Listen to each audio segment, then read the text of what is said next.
There's a Boy in the Girls' Bathroom by Louis Sachar, Chapter 30. Bradley remained in his seat after everyone else had gone out to recess. He walked to Mrs. Ebel's desk. She was sorting papers. "Mrs. Ebel," he said timidly, "may I use the hall pass? I'll have to see the counselor." She looked up. "Please?"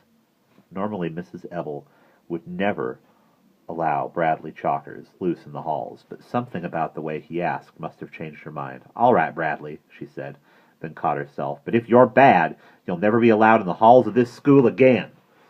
"Thank you." He took the hall pass off the hook behind her desk and headed out the door. "You're welcome," Mrs. Ebel said to herself. He knocked on the door to Carla's office. "How nice to see you today, Bradley," she greeted him. "I appreciate your coming to see me."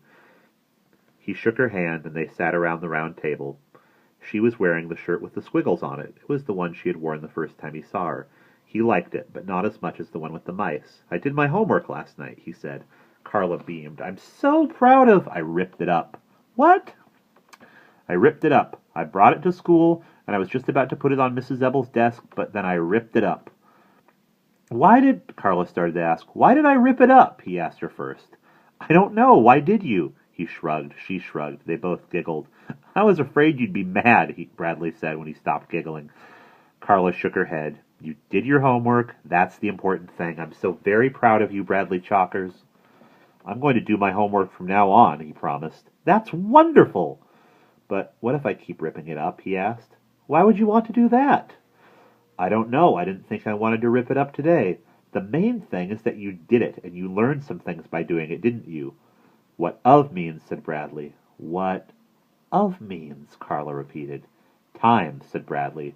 She stared at him, baffled. "Oh, right," she said, as it all suddenly connected for her. "Okay, even though you ripped up your homework, you still remember what you learned. You didn't rip up your memory, and when Mrs. Ebel gives the next arithmetic test, you'll know how to answer the questions, if they don't change the rules," said Bradley. "What rules? Like if they decide to make of mean subtraction. They won't change the rules," Carla assured him, "whoever they are." "But what if I rip up my tests, too?" he asked. Carla looked at him as if he was being silly. "Has Mrs. Ebel given you any homework for tomorrow?" she asked. "Tomorrow's Saturday." "Okay, for Monday?" "No, we never have homework over the weekend." He spoke like an expert, like he'd been doing homework for years. "But we have a book report due next week, only—" "Only what?"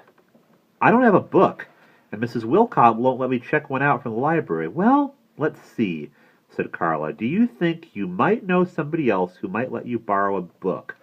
Think hard now." Bradley looked around at all the books in her office. "May I borrow one of yours?" he asked. "Please, I won't scribble in it." Carla walked around the table and picked out a book from a stack on top of one of her bookshelves. "It's my favorite," she said, and gave it to Bradley. He read the title and laughed. "My Parents Didn't Steal an Elephant" by Uriah C. Lasso. He opened it to page 1 and read the first sentence. "I hate tomato juice." He thought that was a funny sentence to start a book. He continued reading. "Every morning Aunt Ruth gives me a glass of tomato juice, and every morning I tell her I hate it. 'Fine dumpling,' she always says. 'Don't drink it.' She calls me dumpling. Uncle Boris calls me cornflake. They're crazy. One of these days I'm afraid they're going to try to eat me." He glanced up at Carla, then returned to the book. "My parents are in jail. They got arrested for stealing an elephant from the circus, only they didn't do it. If they stole an elephant, I'd know about it, wouldn't I? I mean, if your parents stole an elephant, don't you think you'd know about it? I think the elephant just ran away. Her master was always mean to her. He whipped her and made her do stupid tricks. My parents used to complain about that a lot. That's why everybody thinks they stole her. So anyway, that's why I have to live with my crazy Aunt Ruth and Uncle Boris. If you ask me, they belong in the circus. They're crazy.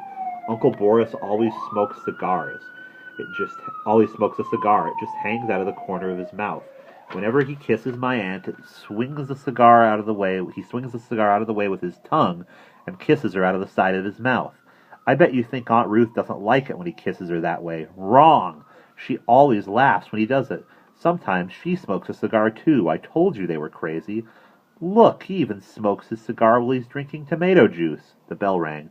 Bradley was amazed by how quickly the time had passed. "Do you want to have lunch together again?" he asked. "I'm sorry, I'm having lunch with the president of the school board," said Carla.